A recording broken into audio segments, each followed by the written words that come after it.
కార్పణ్యదోషోపహతస్వభావः పృచ్ఛామి త్వాం ధర్మసమ్మూఢచేతాः యచ్ఛ్రేయః సాన్నిశ్చితం బ్రూహి తన్మే శిష్యస్తేహం సాధి మాం త్వాం ప్రపన్నం.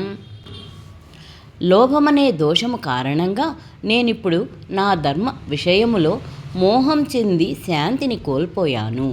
నాకు ఏది ఉత్తమమో నిశ్చయంగా చెప్పమని ఈ స్థితిలో నిన్ను నేను అడుగుతున్నాను. నేనిప్పుడు నీకు శిష్యుడను, శరణాగతుడను. దయచేసి నాకు ఉపదేశము చేయవలసింది. భాష్యం. ప్రకృతి నియమానుసారము లౌకిక కర్మల పద్ధతే ఎల్లరి కలవరానికి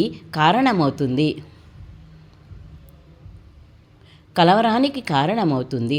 అడుగడుగున కలతే ఉంటుంది కనుక జీవిత లక్ష్యాన్ని నెరవేర్చడానికి సరియైన మార్గదర్శనము చేసే ప్రామాణికుడైన గురువు దరిచేరడము మనిషికి మంచిది. మనం కోరకుండానే కలిగే జీవిత కలతల నుండి ముక్తిని పొందడానికి ప్రామాణిక గురువు దరిచేరమని సకల వేద శాస్త్రాలు ఉపదేశిస్తున్నాయి. జీవిత కలతలు ఎవ్వడూ రగిలించకుండానే ఏదో విధంగా రగులుకొనే దావానలం లాంటిది. అదేవిధంగా ప్రపంచ పరిస్థితి ఎటువంటిదంటే మనం ఆ చికాకును కోరకపోయినా జీవిత కలతలు అప్రయత్నంగా కలుగుతూనే ఉంటాయి. అగ్ని ప్రమాదాన్ని ఎవ్వరూ కోరుకోరు. అయినా అది సంభవించి మనం కలతకు గురవుతాము. అందుకే జీవిత కలతలను పరిష్కరించడానికి, పరిష్కార విజ్ఞానాన్ని అర్థం చేసుకోవడానికి పరంపరలో ఉన్నట్టి గురువును తప్పక ఆశ్రయించాలని వేదజ్ఞానము ఉపదేశిస్తున్నది. ప్రామాణిక గురువు ఉన్నట్టి వ్యక్తికి అన్నీ తెలుస్తాయి. అందుకే మనిషి లౌకిక కలతలలో ఉండి పోక గురువు చెంతకు చేరాలి. ఇదే ఈ శ్లోక సారాంశము.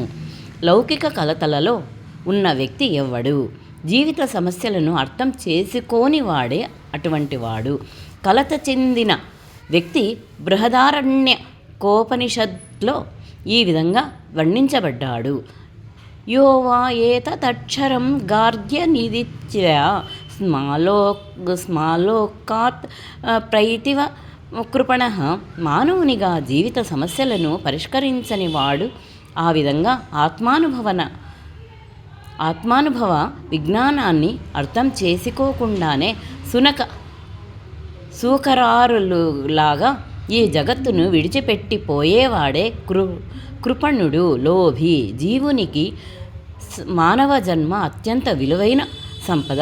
జీవిత సమస్యలను పరిష్కరించుకోవడానికి దానిని అతడు ఉపయోగించుకోగలుగుతాడు.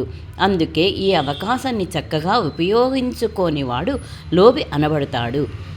ఇంకొక వైపు బ్రాహ్మణుడు అంటే అన్ని జీవిత సమస్యలను పరిష్కరించుకోవడానికి ఈ జన్మను ఉపయోగించుకోగలిగిన బుద్ధిమంతుడు ఉంటాడు. ఏతదక్షరం గార్గి విదిత్వాప్య లోకాత్ ప్రైతి న బ్రాహ్మణః.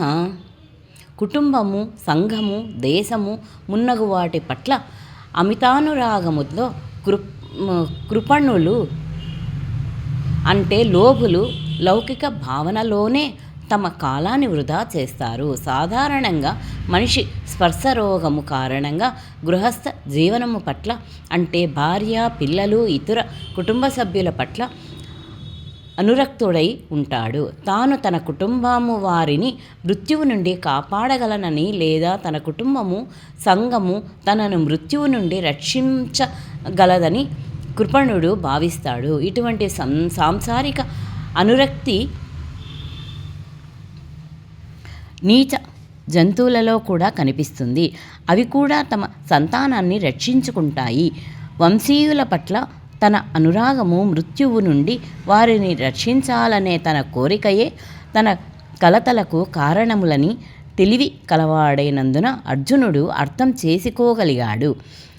యుద్ధ ధర్మము తన కొరకు ఎదురు చూస్తున్నప్పటికీ లోభ బలహీనత కారణంగా విధి నిర్వహణ చేయలేకపోతున్నానని అతడు తెలిసికొన్నాడు.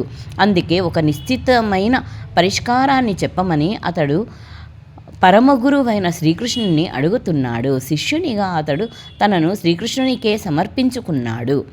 మిత్ర చర్చలు ఆపాలని అతడు కోరుకున్నాడు. గురు శిష్యుల చర్చలు గంభీరంగా ఉంటాయి. అర్జునుడు ఇప్పుడు ప్రామాణిక గురువు ఎదుట గంభీరంగా మాట్లాడాలని అనుకుంటున్నాడు. అందుకే భగవద్గీత విజ్ఞానానికి శ్రీకృష్ణుడు ఆదిగురువయ్యాడు. గీతావగాహనకు అర్జునుడు తొలి శిష్యుడయ్యాడు. అర్జునుడు భగవద్గీతను అర్థం చేసుకున్న పద్ధతి గీతలోనే చెప్పబడింది. అయినా మనిషి శ్రీకృష్ణుని రూపానికి శరణుజొచ్చవలసిన అవసరం లేదని, శ్రీకృష్ణునిలో ఉన్నట్టి జన్మ రహితునికి శరణాగతుడు కావాలని మూర్ఖులైన లౌకిక పండితులు వ్యాఖ్యానిస్తుంటారు. శ్రీకృష్ణుని అంతర్బాహ్యులకు తేడా లేదు. ఈ అవగాహన లేకుండా భగవద్గీతను అర్థం చేసుకోవడానికి యత్నించేవాడు పరమ మూర్ఖుడే అవుతాడు.